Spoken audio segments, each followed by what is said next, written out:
So Chris Pratt, Bryce, Dallas Howard, I think Fallen Kingdom. Neil, guys, thank you very much for having me. I saw the movie yesterday. Yes, what did you think? Fantastic. Thank you, Jordan. Congratulations to the whole crew and to you. It seemed a lot more powerful, like a lot more energetic than the previous Jurassic. I think out of all the Jurassics, it was the most explosive. Like there was a lot going on in this one. Yeah, and as you're saying that, there's like literally an explosion happening behind you on the poster. I haven't wanted to like cry in a film for a long time, and I have to say, no spoilers, but the scene where you're floating away from the island, that bit was so sad. Oh yes. How many can you save? 11 species. What was the major difference, the major difference between working on this Jurassic with the previous Jurassic World? Well, I mean, I think it's the first Jurassic World. So technically, I guess the thing to say is that this is really Jurassic Park 5, you know, Right. and so it's always important to factor in that original story and make sure that we're not repeating beats. And I think with Jurassic World, it's the fun of the park is open and that kind of wish fulfillment that began 25 years ago with the promise of a park with dinosaurs. And obviously we know how that ended up with like lots of, very high body count and lots of dinosaurs with full tummies. And so now what this movie is about is kind of facing impossible choices. Like this is the movie with the consequences. Okay. Get in!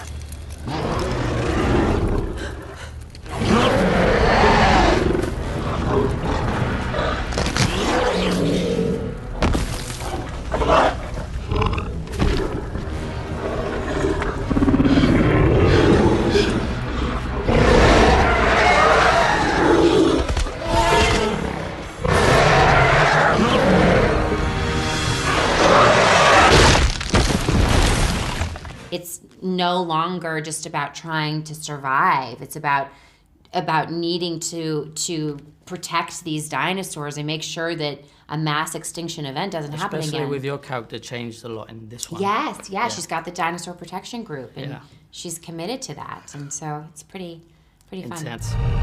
Okay, come on.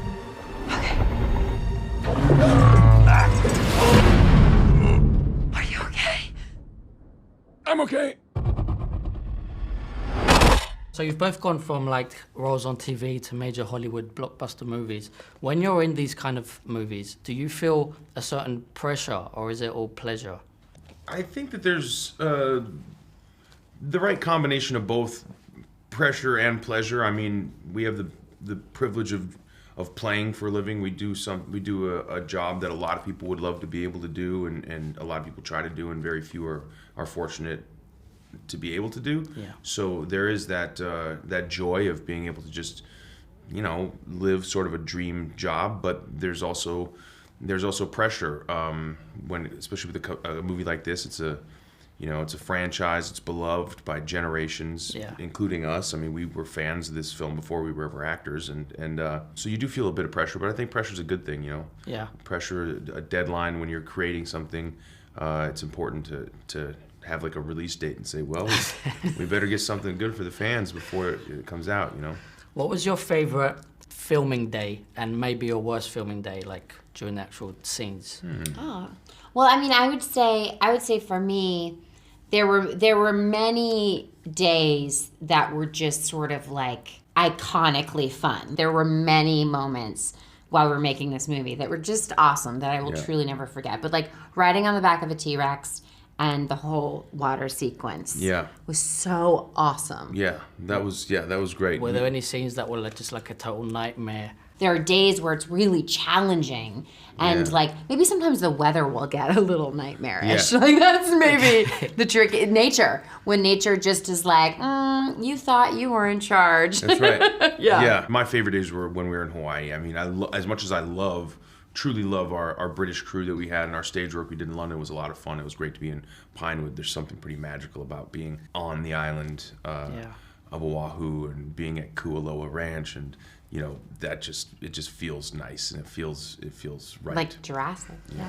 There were a lot more animatronics in this one. Is there a major difference between working with CGI and animatronics compared to real life actors? Yeah, I mean, I guess like the biggest difference is that with CGI, you're using your imagination, and with an animatronic dinosaur, you are just giving a performance against another creature that's giving a performance. And because it's not just this inanimate kind of object in front of you. I mean, it's a combination between robotics and puppetry. They feel very much alive. Totally alive. Like you're seeing them breathe and snap, and you can't expect anything. You know, it's all very spontaneous, and it's incredible. Hopefully the end result is the same, but the process of shooting a scene between an actor or CGI or an animatronic is different. But the end result is the same, which is incredibly lifelike creatures. There was a lot more interaction between you and the actual dinosaurs up close in this one. In this film, In 25 years ago when they made Jurassic Park,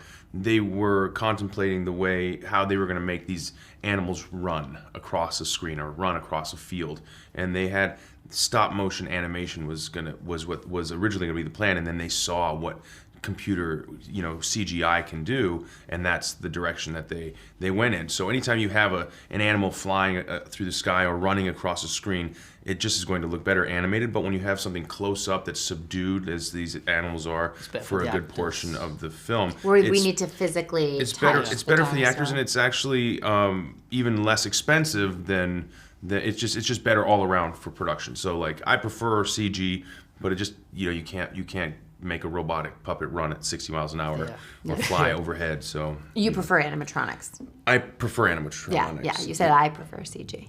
Oh, really? Yeah. Oh, But that's okay. I like CG best. I like the best. I wish I could do everything in CG. No actors, just me. No and sex. Tennis balls. Yeah. It'd be like Wimbledon. Hey, Blue. You know me. Come with me. You know you can't stay here. Pack your men up right now.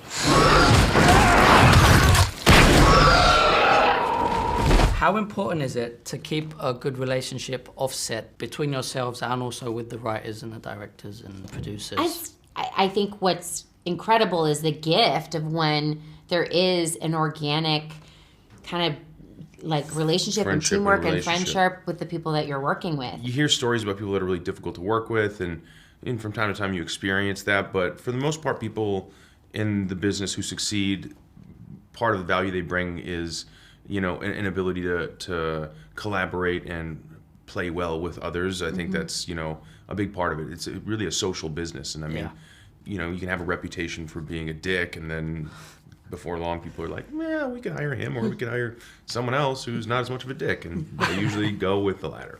You have to be pretty darn good to maintain a career and be a jerk. Yes, that's true. Yeah, and it still doesn't work. Yeah, but we got really lucky with us because we tend to actually really like each other. So that's nice. Yeah, I noticed that. I've seen a lot of interviews. You get along very well.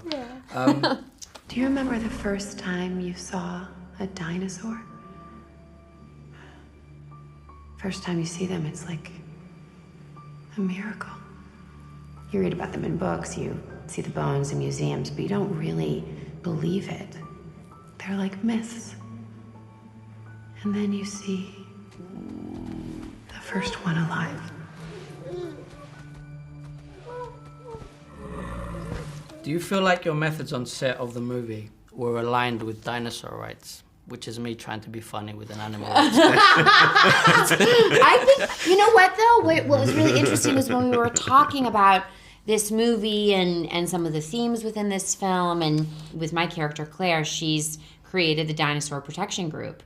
And we, for a while, were figuring out, like, okay, so what exactly does the Dinosaur Protection Group do? Like, what, I know we want to get them off the island, but is it about, like, legislation? Is it about, like, raising money? Like, what is it? And ultimately, it is about ensuring that these animals get the same protections that are given to any other endangered species. So this really, ultimately, it really was about the fact that these These are endangered creatures, and studying that, I mean, this is something that's very, very, very relevant right now. Blue is the last of her kind. You'll never capture her. We thought you might know someone who could help. A rescue op. What could go wrong? Thank you very much for having me. Thank you, George. And, yeah, thank you very much.